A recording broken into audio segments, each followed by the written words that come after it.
Hello. Today I have another SCP sculpture that we're going to be doing. It's SCP-111 or 111. It's the dragon snails ones, which I've seen those before, and I've, not knowing it was an SCP, made something like that in the past that was tiny. But I went ahead and did our basic little base here that we're going to be working with. This is out of aluminum foil as I typically make. We're going to be making one egg and one snail. Now in the actual wiki article, you'll see that there are multiple different types of SCP dragon snails. So I will be making one. I think the one I wanted to make was the first one, the ooze drake. Let me pull up my thing here.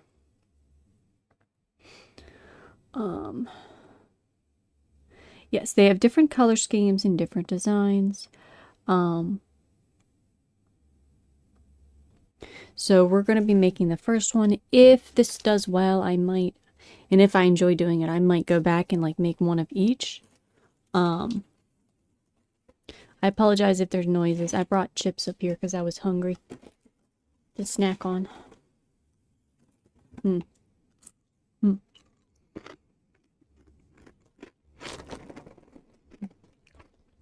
But I have our already pre-prepped clay here. And I'm going to pull up the article and we're going to be reading it.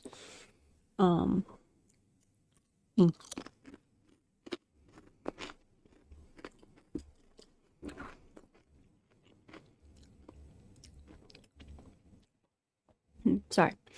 All right, if you look at the description, there is a link in the description that leads you to the actual article. It gives you the name. I believe the name was, let's see, my brain is thinking it was Andrew. Hold on. The writer of this particular entry, Adam. I had it wrong. It's Adam Henderson. The link is in the description, and I will post it when I do the shortened video. I will post it in the video itself so that you can look it up.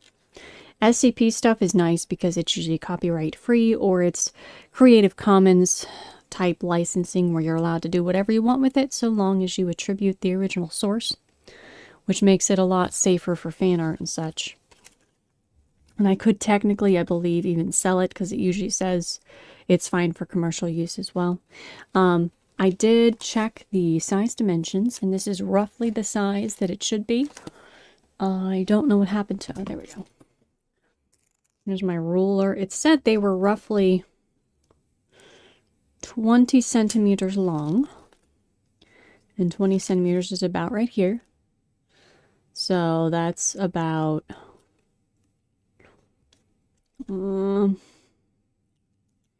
that's almost a foot, but not quite.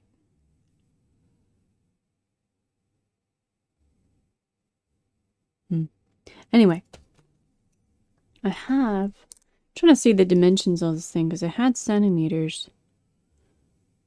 I thought it had inches on the other side, but it doesn't really. At any rate, I tried to get it roughly the correct size. Obviously, with any type of animal, it would vary in size, but this should be about the right size. I'm going to do the first description, but there's several if you will be reading through them. But yeah, so this should be fun. I don't know how long it'll take me. I don't imagine it'll take that long. But we're going to go ahead and start covering our base here. And I will begin to read little excerpts from this particular entry.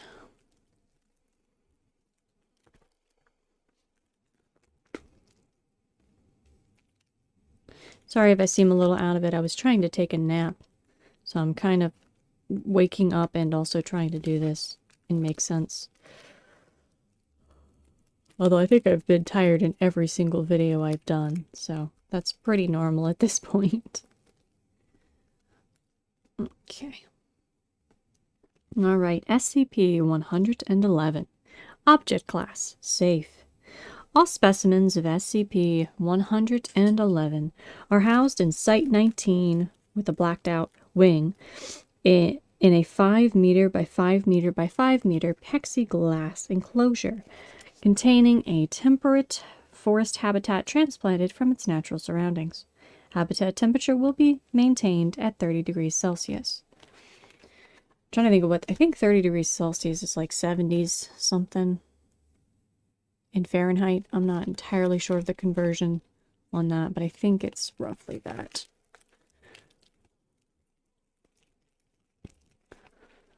Let me check real quick. What is 30 degrees in Fahrenheit? Oh no, it's 86. I was off. I was off by quite a bit. Alright, so 86 degrees Fahrenheit, 30 degrees Celsius. Feeding to take place weekly by personnel placing 3 kilograms of iceberg lettuce. I like iceberg lettuce. It's very yummy. It tastes just like water that is crunchy. It's lovely. Into the containment chamber. Water is to be supplied by automatic misting system, which regulates humidity at levels of 50%, both for water required by SCP-111s and to prevent fires. In event of SCP-111 specimens breeding, personnel are to collect all eggs and transport them to the Biological Studies Wing for freezing. So we have a small creature in a very specific enclosure. I'm not sure. I'm noticing a trend on most of the articles of having like blacked out information or crossed out information that's, you know, more classified, I suppose. I assume that's like a stylistic choice of the person writing it. I think it makes it more interesting, more fun. I'm not sure if there's a reason other than that. In the world building of SCP lore, I'm not as familiar as many people are. I'm fairly new to it. But I do enjoy reading these. All right, description here. I need to find a spot where I can put this somewhere you cannot see it, but I can. All right. That might be a little too far away. All right. SCP-111 is apparently an artificial species of invertebrates vaguely resembling snails. Adult specimens of SCP-111 are approximately 20 centimeters in length, 12 centimeters in width, and 15 centimeters in height. I think I got the height about correct.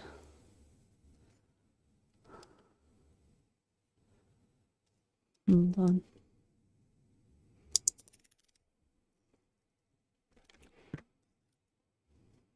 A little bit shorter, but I haven't added the horns, so I'm about right. I wanted to make these, since it's a fairly small creature, I did want to make these fairly life-sized. Alright, where were we? Although the exact size differs slightly between the specimens. SCP-111 specimens differ from ordinary snails in that they have a warm-blooded metabolism, complex eyes, small horns consisting of cartilage-ridged tentacles, apparently increased intelligence, and it says personnel are requested to read test log, and it's blacked out for examples, and a complex vertebrate-type jaw structure, as well as specimens lay eggs possessing hardened shells. So it looks like an invertebrate, but has the characteristics of a mammal. And I'm assuming mammal merely because I believe it said it was warm-blooded, and typically your lizards, amphibians, and things like that are cold-blooded. So it's like a weird mix of a snail and a some sort of mammal / lizard. But I'm going with mammal just because of the warm-blooded note.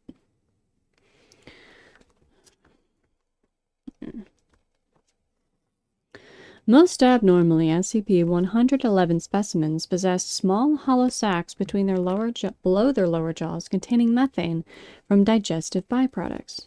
A series of, data expunged, along with the inside of the trachea serves as a lighter, igniting stored methane as the specimen exhales, blowing a small jet of flame from its mouth. Said fire breathing generally occurs in events of stress or anger, although it is not apparently used deliberately for destruction, but rather as a warning. So it's a bit like cats hissing, or skunks that like have, the spray that they do, or warning tactics that a lot of animals have. So it has a little defensive mechanism that it blows fire with.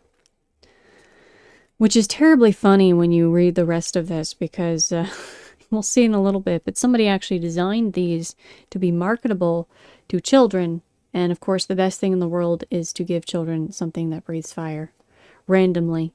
That's always a great idea. Nothing would definitely ever go wrong with that.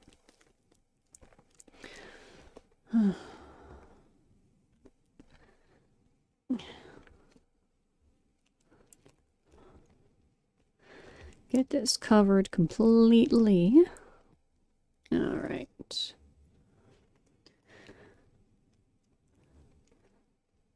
This is presumably the fire breathing. Due to the limited side of is... Okay, let me rephrase that. So this is the fact that it doesn't do it deliberately for destruction or attacking. It is only like a warning or a threat.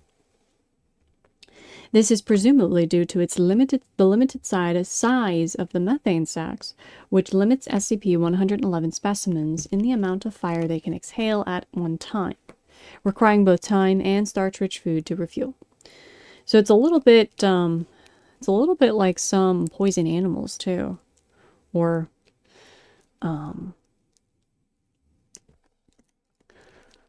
venomous animals, because they often have limited amounts of poison and will avoid using it because it is difficult for them to remake. So it's interesting they took a little bit from that kind of concept. I'm trying to think. I think it is snakes that typically won't use all of their venom, because they, unlike this, they do use it for hunting and such. They need it. But a lot of times they won't use venom and stuff when they bite you. And I'm trying to think, there's some other animal that's like that will limit its defensive mechanisms used because it's limited. I mean, I know some insects like bees, of course, they just die. They just die when they sting you, which is terrible. But there's a lot of things in nature that have limited poison or limited aggressive or defense mechanisms. So I like that they have that. So it's not like completely non-stop, limitless fire breathing. That would be horrific considering the context of this. All right. SCP-111's behavior is inconsistent with that of the ordinary snail species, including whistling and hooting vocalizations easily audible to humans. A high intellect seen in such tests as data expunged, and parents caring for their young. Hatchlings have been observed imprinting on their parents, other members of their own species, or researchers. This is presumed to be a deliberate trait based on document 111-A, as it means that hatchlings imprint upon their owners.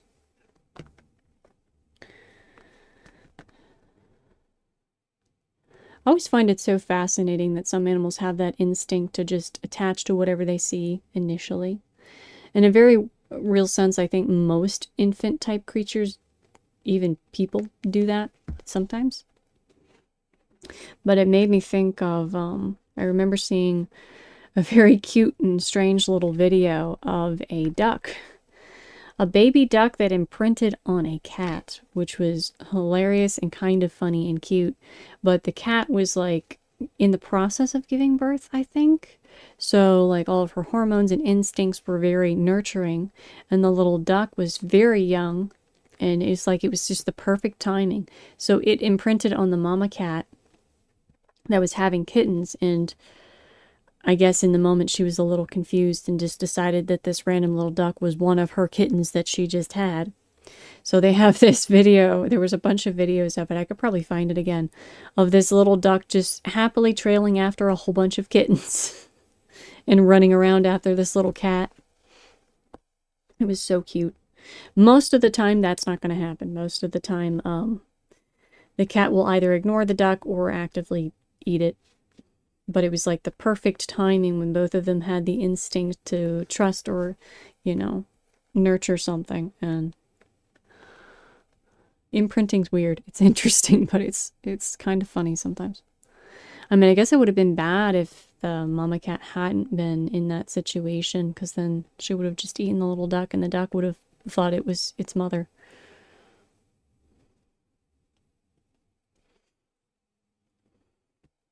But yeah, sometimes animals get a little confused and it's kind of funny. I've seen videos of small baby animals following people around due to like colors they were wearing, or I mean, it's kind of sad too, but it's kind of cute. I've seen one with a skunk, a little baby skunk that was following somebody around who was wearing black and white tennis shoes. So it was kind of adorable, but also sad that the poor little thing was so confused. Alright, so let's look at the rest of it here. So the history of finding these. And it has the date expunged on it, a package containing 12 SCP-111 eggs and document 111-A was mailed to, data expunged, a Foundation Front organization. Mobile Task Force Alpha-4 have proven unable to locate the sender of said package. Alright, so this is the final part of the entry. It contains most of the information that we're using for the description of this particular sculpture. Let me see here. And the lore is they cannot, what I just read, they cannot find who this is. They cannot find the sender. News from Dr. Wondertainment, Dragon Snails, TM. The perfect pets for the fantasy-loving child. Care and hatching instructions. Number 1. Having read this document, take the eggs out of the box. Be careful. Dragon snail TM eggs are fragile. Put the eggs in a warm, safe place and wait 7 to 10 days. Sorry, that was step 2. Step 3. Hold your newly hatched dragon snails so that they get a good look at you and think that you're their mommy. Step 4. Enjoy your new pet dragon snails. To feed your dragon snails, give your new little friends some raw veggies, lettuce, Brussels sprouts, beans, any sort of salad stuff you don't want. Remember to give them water, a small glass, once each day. For your enjoyment, dragon snails come in 6 types. Breed them for unique pets. Type 1. Slimy bellies. Adorable and oozy little fellows with awesome fire engine, red-colored skin, little black horns and belly, and a speckled tan shell. Beautiful robin's egg blue eggs. Actually, we might be doing the slime belly because I particularly like red. So I think we'll go with that one. There isn't too much on the description of the shell on that one. Some of the others have specific unique shell shapes, so we're going to assume standard snail shell for this one. But the main attributes we have are color, so it's red, but that won't come until next week when we paint these. Little black horns and belly, so its underside is also going to be black. Speckled tan shells, and then blue eggs. Number 2, the ooze drakes. Inquisitive little creatures with neat banana-colored skin, curly horns, and striped shells. Pale tan eggs like a chicken. Goo wyverns, sorry. Dark blue-gray skin, flattened shells, and a bumpy horned head make goo wyverns look like the tiny sea monsters. Eggs are fantastic glassy green color. I was thinking about doing that one for a bit there, but I think I do want to do the red one, because I am very partial to red. Red is the best color, if you can't tell from the scheme of my entire channel. I love red. Alright, number 4. Blobworms. Green and gold stripes, pointy shells, and a single horn, not to mention fuzzy tails, make blobworms wonderful pets. Eggs are tan with a silver tint. Glow drakes. New from Dr. Wondertainment, these little fellows may look like blue-black slimy bellies, but until they light up. That's right, glow drakes glow in the dark. Eggs are a golden color with little red dots. And finally, gunk wyverns. Chubby, green-skinned, and dome-shelled gunk wyverns make great pets. Eggs are transparent so you can see the baby dragon snails inside. Now, I did think about making that one because that would be pretty awesome, and I do have some little glass eggs that I could make a mold from so that I could technically sculpt a little baby one and I could sculpt a little baby one and then actually have a transparent egg to go with it. Like I said, I really like having multiples of these. I really like the idea of that. So I'm thinking about doing more than one over time. I'm not going to do a whole bunch all at once necessarily, but we're going to start with this one, and, you know, it just depends. If people seem interested, Or if I run out of ideas, I will make all the different types, or at least more of them, because I think that'll be fun. All right, last little note on this. Parental notice. As Dr. Wondertainment's dragon snails breathe fire, they have been known to cause house fires. For maximum playtime fun and safety, it is recommended that I cannot talk today. Let me try this again. As Dr. Wondertainment's dragon snails breathe fire, they have been known to cause house fires. For maximum playtime, fun, and safety, it is recommended that fire extinguishers be kept handy. Despite this, Dr. Wondertainment is not legally, morally, or financially responsible for any injuries, death, or property damage resulting from unsafe usage of dragon snails or any other Dr. Wondertainment products. By reading this document and incubating your dragon snail eggs, you agree to all said terms and forfeit your rights to lawsuits, organized boycotts, protests, honor duels, etc. Enjoy your purchase. Now, I need to look this up because I am curious. Are there other Dr. Wondertainment things, or is this the only SCP that mentions that? Because that is a really fun little lore point that I would love to see developed. Like, what other products that are potentially dangerous and questionable does this man make? Or person, I guess. It doesn't necessarily have to be man. Okay, so we're kind of getting the shape here a little bit.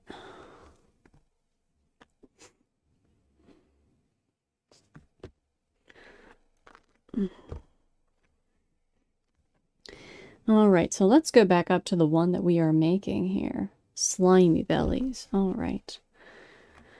So the only description we have is they are red. They have black horns and belly and speckled tan shell.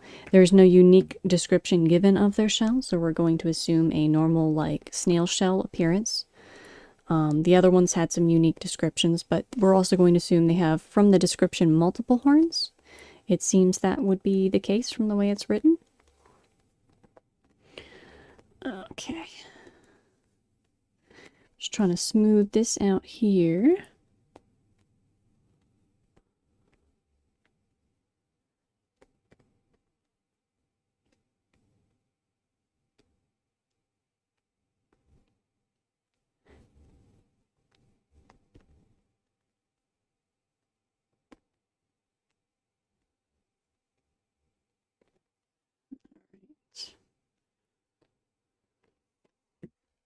And they do have regular jaws. So we're gonna give it a slightly more dragon-shaped head here in a second. But I'm trying to get that sort of snail-ish body shape here. Okay.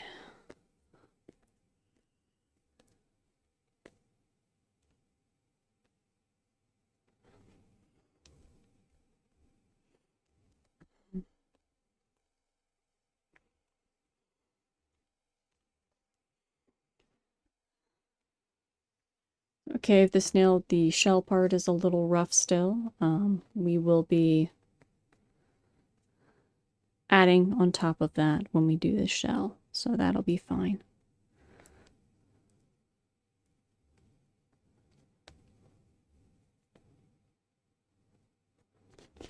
But yeah, I do find it funny. It's like, yes, give your pets a child that is basically a miniature lighter that goes off randomly when it's scared. That could never go wrong. It's the long disclaimer. We're not responsible for anything that happens with our bad decisions.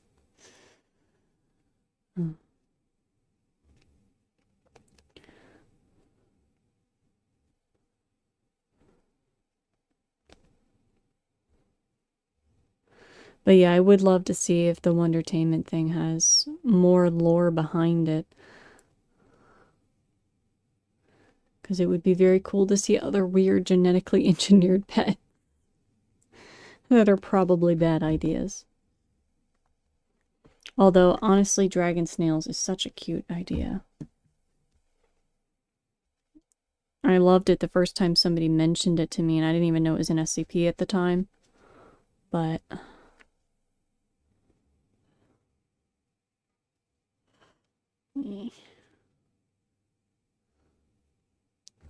all right.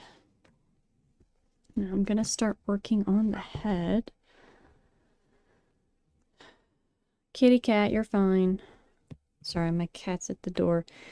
I have a couple different cats with unique meows, and this one has like a barking meow, a soft little sound, and I don't know if it's picking up on the audio, but she sounds funny. Makes her very recognizable,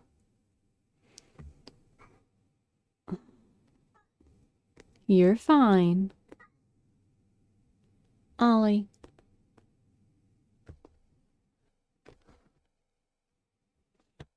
Okay, now let's see if we can make this a little more dragon-shaped.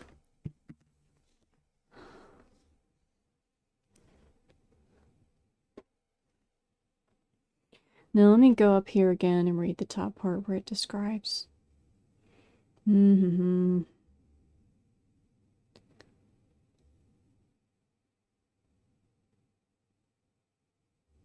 Complex eyes, small horns.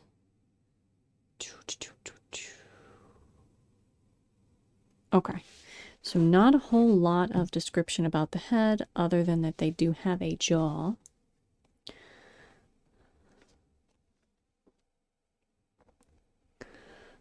Well, I guess I should choose eyes for this little guy. I didn't think about that.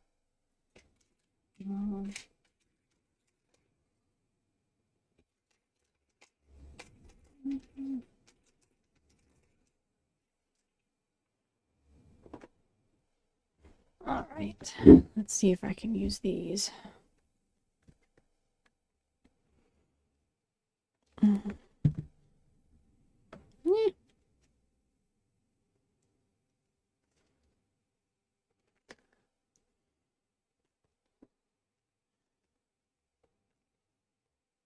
Okay.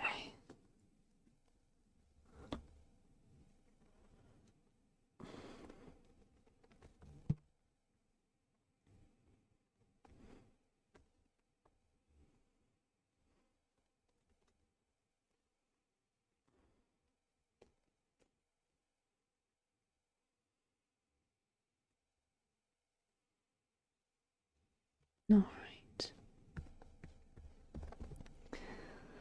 Let me shape the head a little better here.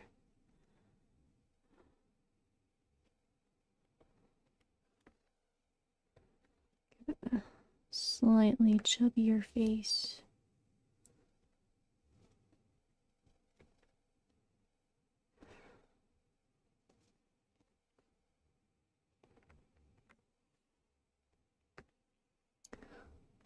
Okay.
Yeah, I think this one and the bear probably are my favorites that I've seen so far. I haven't done any of the creepier ones yet. I've been doing the cuter ones mostly. Because I like making little cute things. But, I may try to do some of the more popular creepy ones. I was looking at a couple of those when I was choosing what I was doing last night. But I rather like these. They're so cute. Okay. We have a little bit of his head here.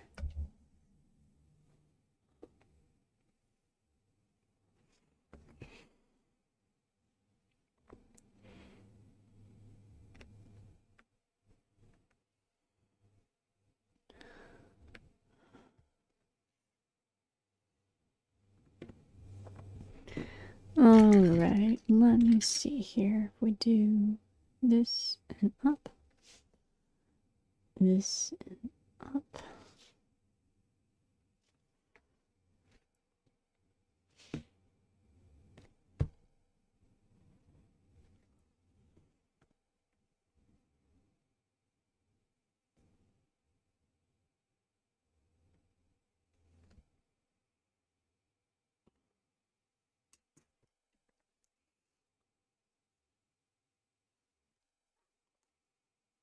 Alright, let me...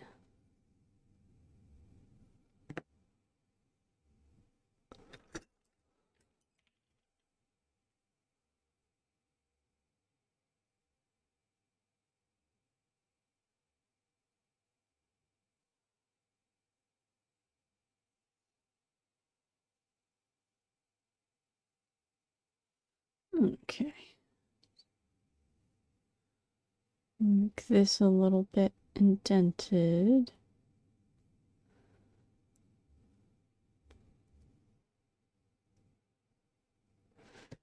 And then...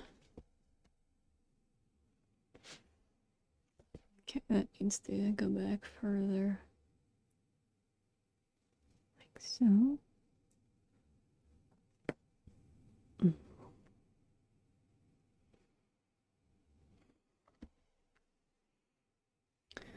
And then I will make a little strand here for the lips.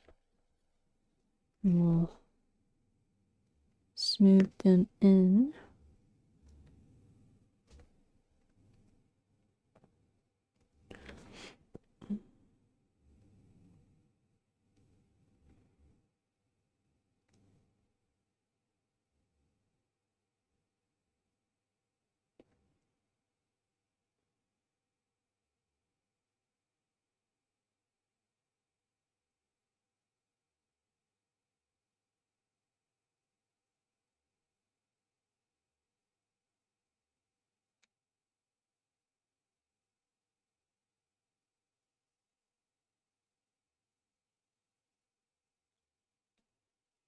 There we go.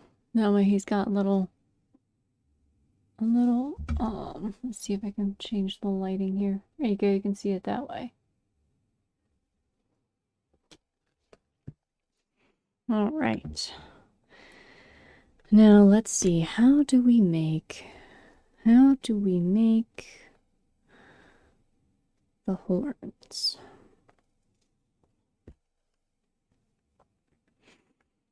Okay.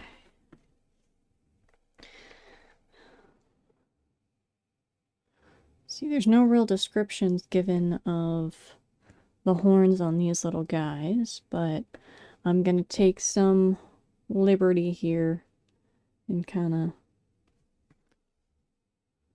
It just says that they have cartilage and tentacle-like cartilage pieces that look like horns.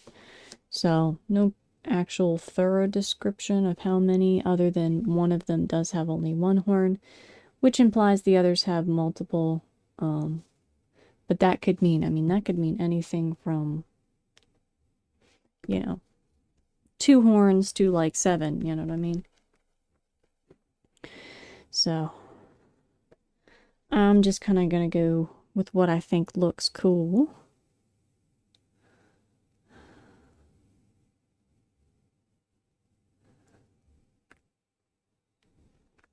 So this one we're gonna have upward horns. I think that'll look neat.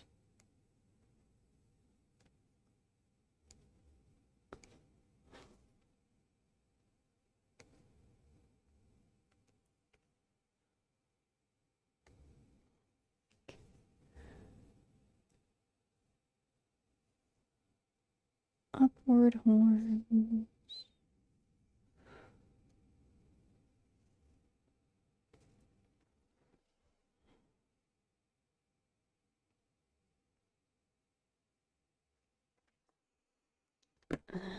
Let's do this one.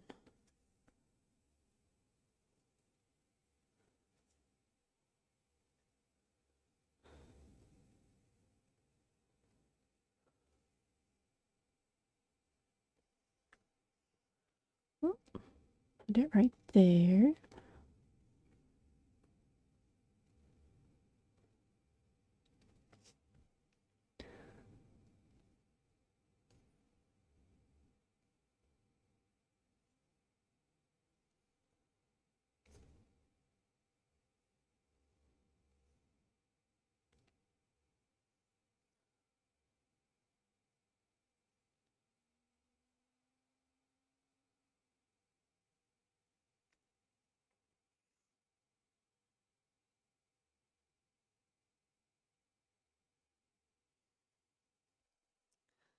All right.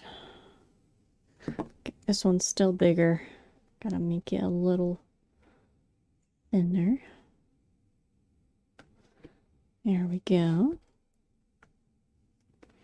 I guess if they are cartilage protrusions, I should probably not have the separate things here. I should probably smooth it into the body here. That was poor decisions on my part. That should be thoroughly blended.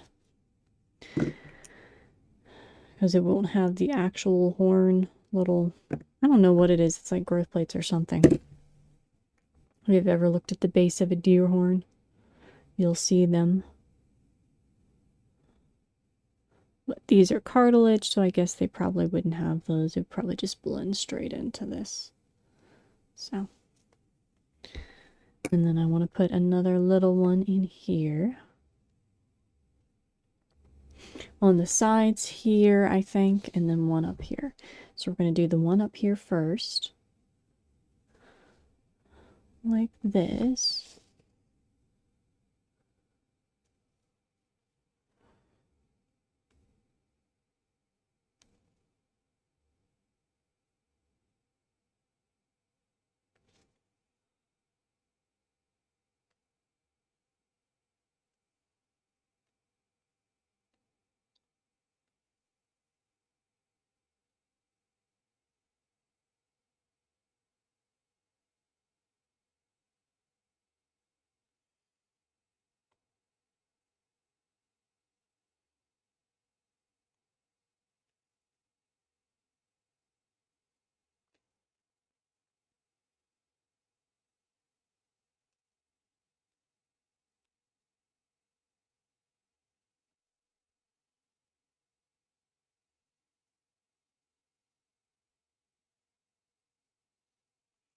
Alright, so now we have those, and then we're going to do two little horns on the edge here.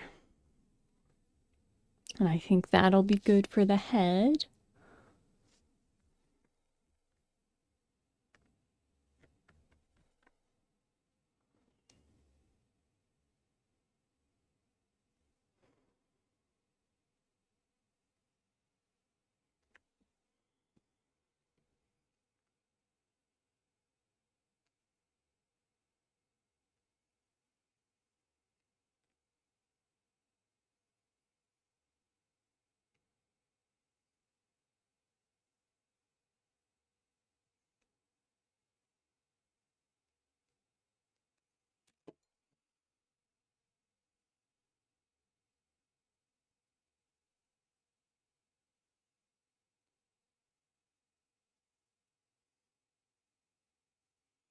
There we go. So we have a little one there.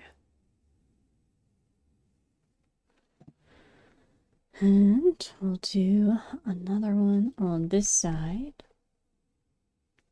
Let's make sure it's roughly the same size. It's a little smaller.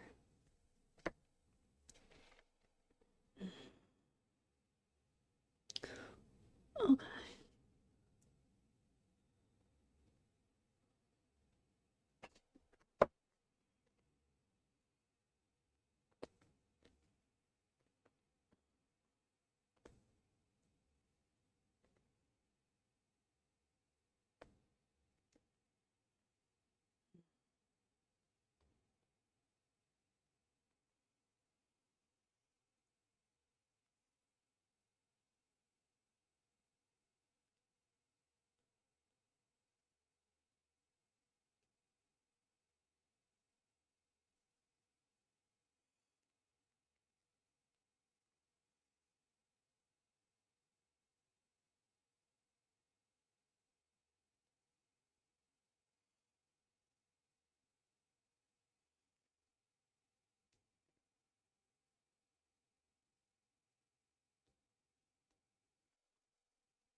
All right.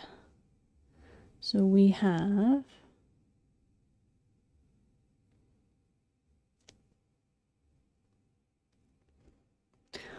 our dragon snail's head. All right. So now we need to work on the shell here. I'm trying to think of what the best way to do that would be. Mm.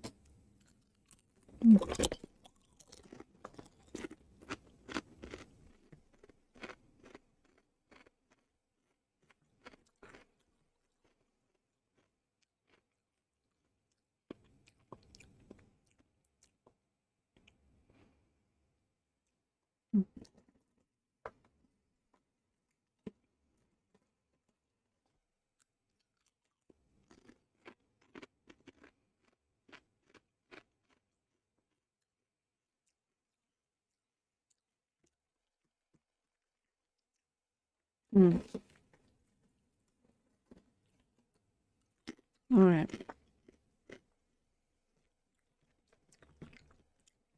I think if we make a somewhat flat rope here, we can curl it around and kind of see if we can make this shell shape that way. Sorry, I want to eat more of my chips.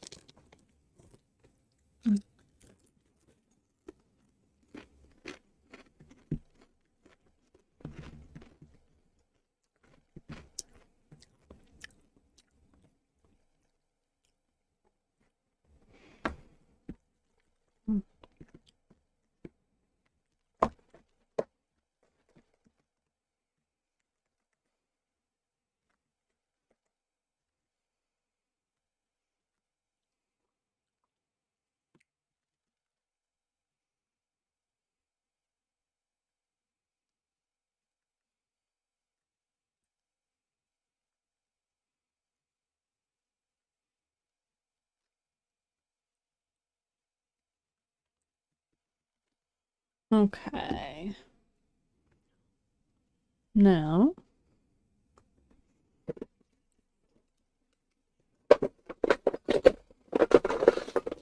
there's my roller. I'm gonna flatten this a little bit.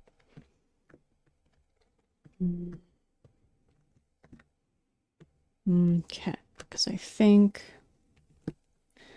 we're gonna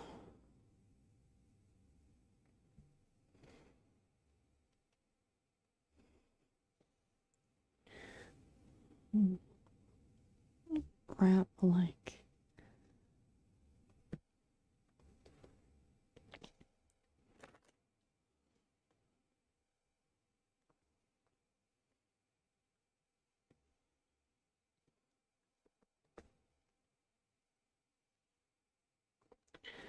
all right, let's flatten this a bit more.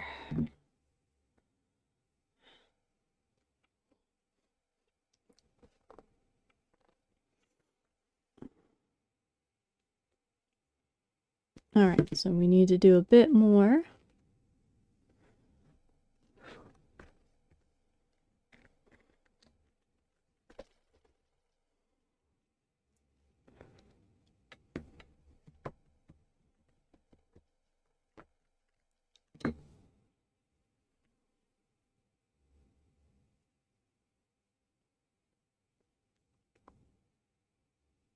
Let's see.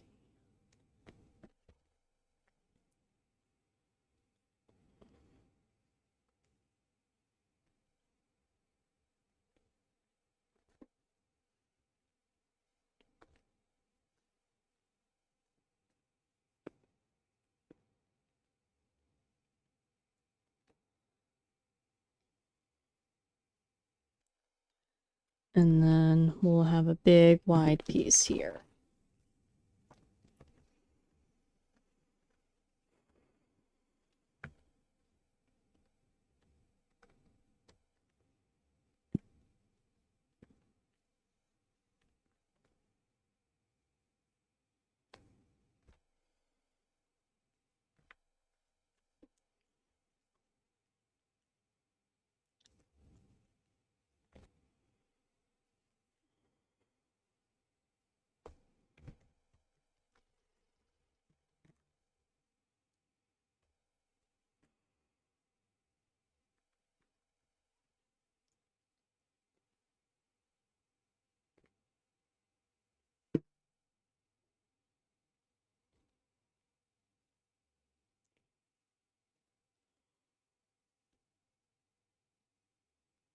Okay.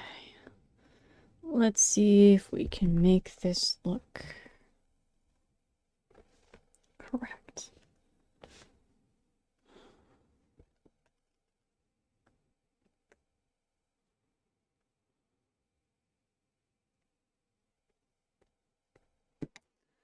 All right.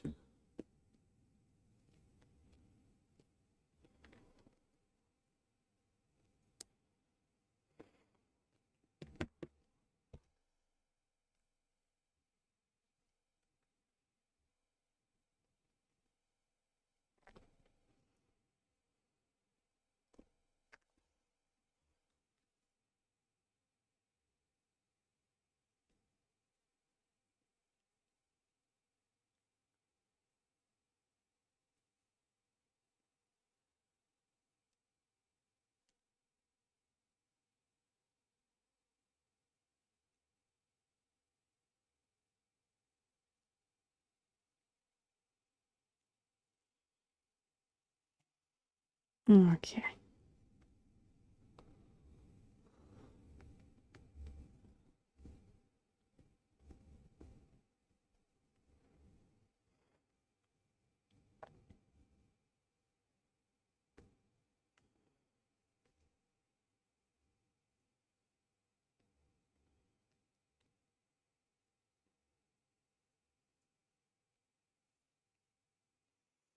Okay, and then we're going to make a ridge for the shell here.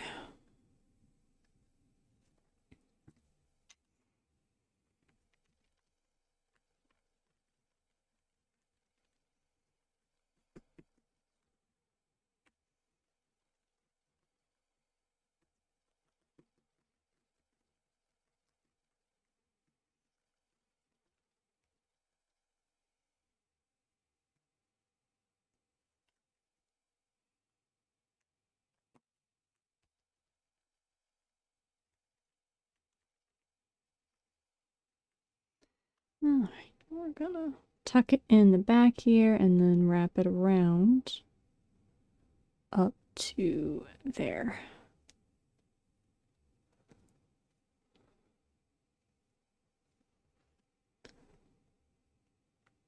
Here we go.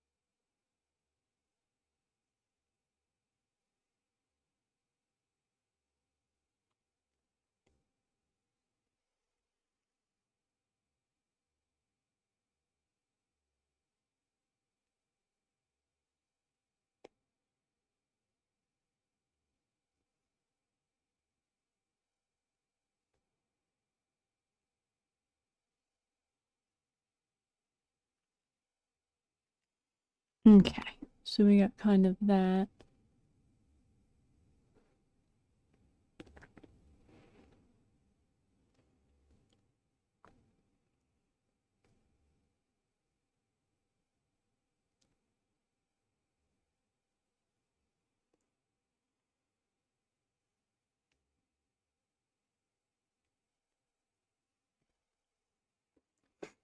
All right, let me see what other details I want to do here. So snail shells usually have a little bit of a texture to them. And I feel like I should probably do some of that.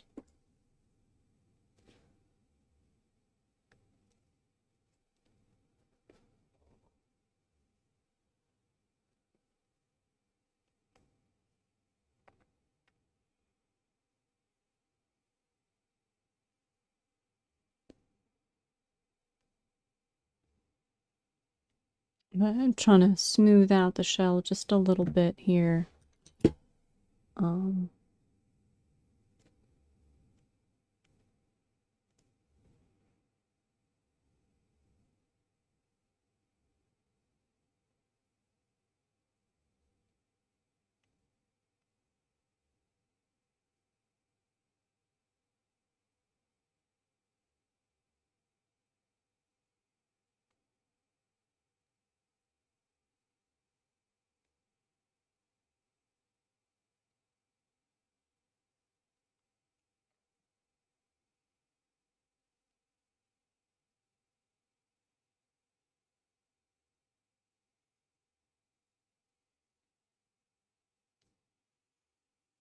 Okay.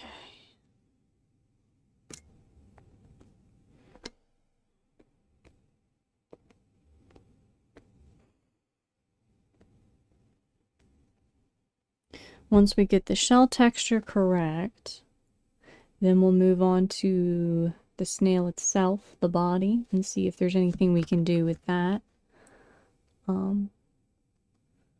'Cause the texture should be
all right.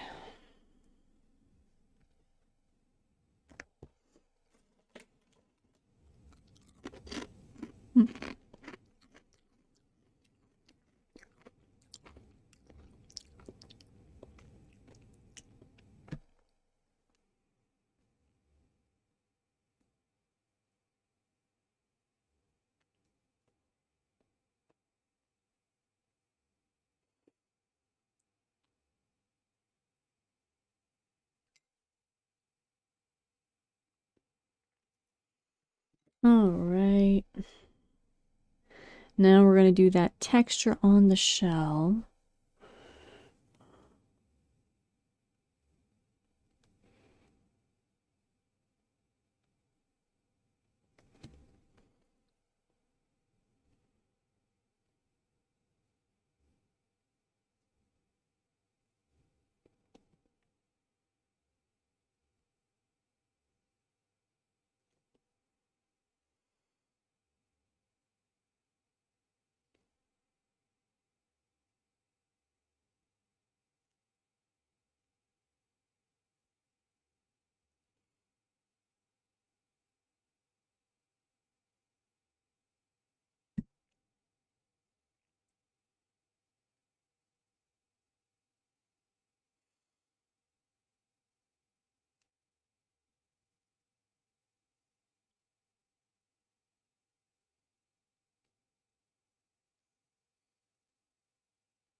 Okay. Now I'm going to do a bunch of little pock marks along the edge here where the snail, I don't know what to call this, but where like the edges of the snail kind of flare out.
Okay.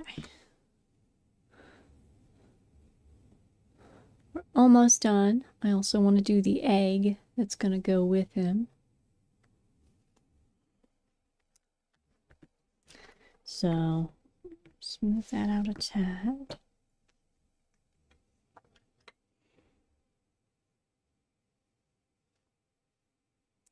And then I'm going to use texture roller. I do really like having these texture rollers. They're very cool.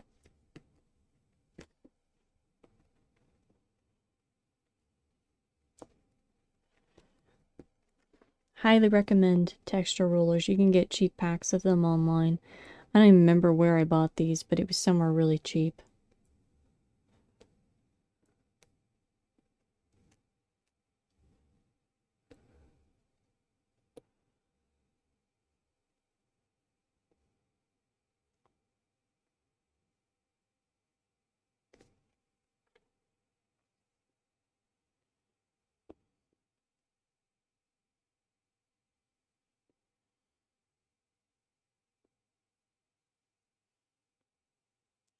Now, in retrospect, I should probably have done this texture rolling before I did the shell.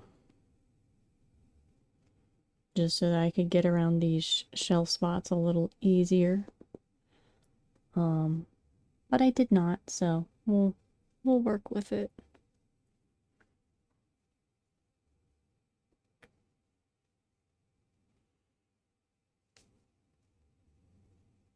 Here we go.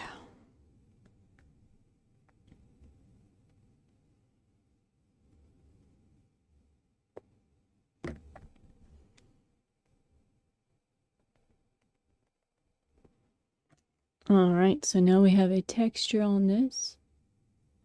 Won't see it too well right now, but it'll show up pretty nicely when we do the painting next week. It'll show up and make it look really cool.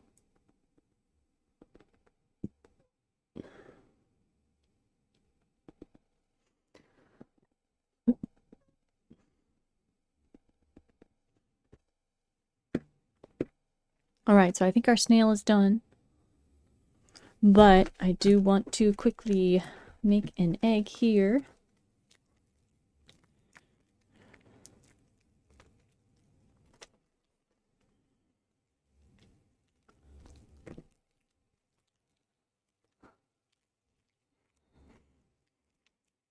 I don't know how large the eggs were supposed to be, but this is how big I am guessing.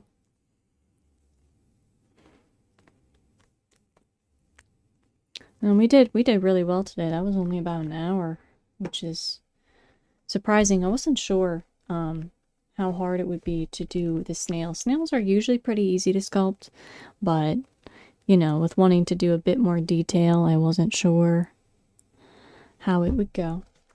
But yeah, it's only been an hour and 5 minutes, so... And I'm pretty sure those 5 minutes were on the loading screen, so it's only been about an hour. Gotta roll this smooth. Oh.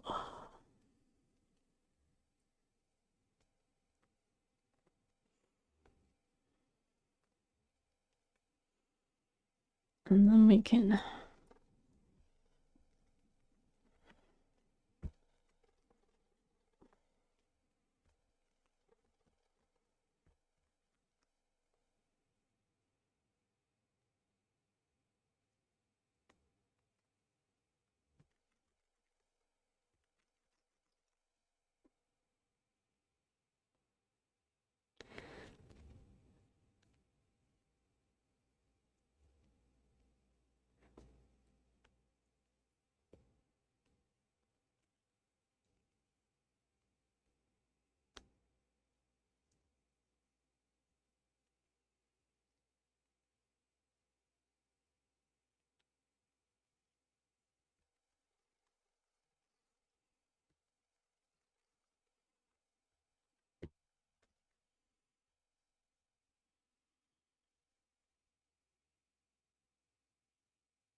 We almost have this smooth enough.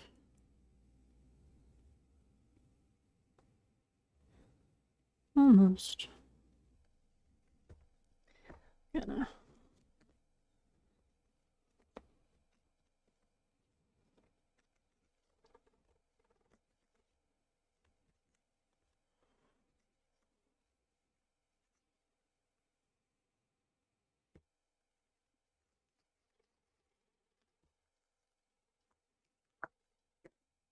Okay.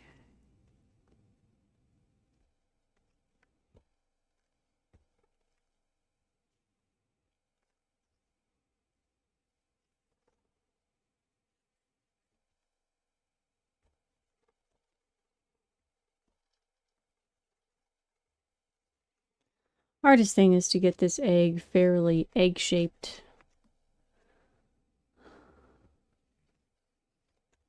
All right.